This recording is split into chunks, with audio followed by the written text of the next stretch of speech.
Anne's final decision made Harry kneel for mercy, and to end Duke's pathetic rebel once and for all.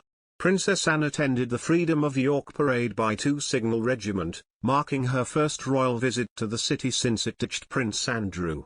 The Princess Royal's visit to York was described as a unique occasion by Buckingham Palace. It saw Anne, as the Royal Signal's Colonel-in-Chief, take the salute.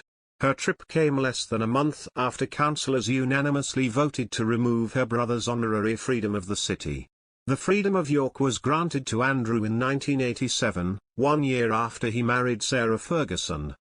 On April 27, in the wake of his now settled sexual assault civil case, a 25-minute-long meeting partly broke the association between York and the disgraced royal. Darrell Smalley, the Liberal Democrat councillor who proposed the motion, said he was pleased to have one party-wide support to end the city's links with the monarch's son.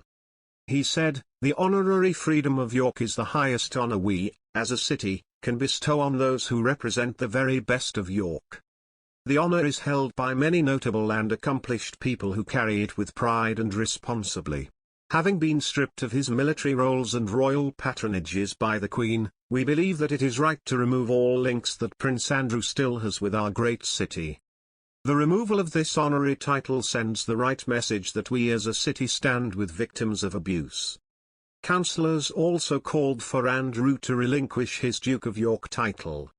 Mr. Smalley said, "The next logical step is now for Prince Andrew to do the right thing and relinquish his Duke of York title. If he fails to do so, the government and Buckingham Palace must step in to remove his title to finally end Prince Andrew's connection to York." All councillors apart from 2, the Lord Mayor and the Lord Mayor-elect, voted for Andrew to be stripped of the title.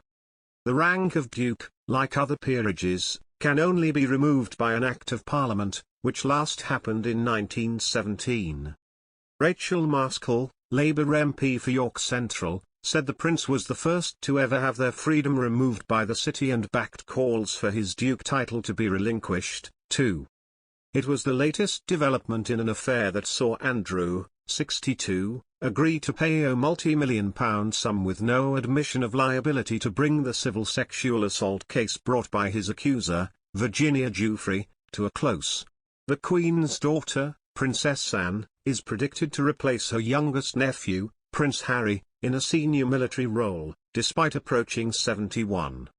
Princess Anne is to make military history by becoming the first woman ever to head the Royal Marines. Prince Harry held the post for less than 2 years, but was stripped of the prestigious Royal Marines job after marrying Meghan and moving to the USA. The Princess Royal currently holds the honorary title of Admiral in the Royal Navy, but her new role is understood to be announced in August after officially being endorsed by the Queen. Princess Anne is no stranger to military life, being married to a naval officer, Admiral Sir Tim Lawrence. The royal family has undergone significant changes in the past few years. Currently Prince Charles takes a leading role in public appearances as the Queen, 96, reduces her commitments. While both Prince Harry and Prince Andrew have had all of their honorary military titles removed from them. A number of new military appointments will be announced by Buckingham Palace, including Princess Anne heading the Marines and potentially at least 2 new army roles. Regiments such as the Marines, the Grenadier Guards, the Irish Rangers and the Yorkshire Regiment have been left without an honorary head after Prince Harry and Prince Andrew were removed from their roles.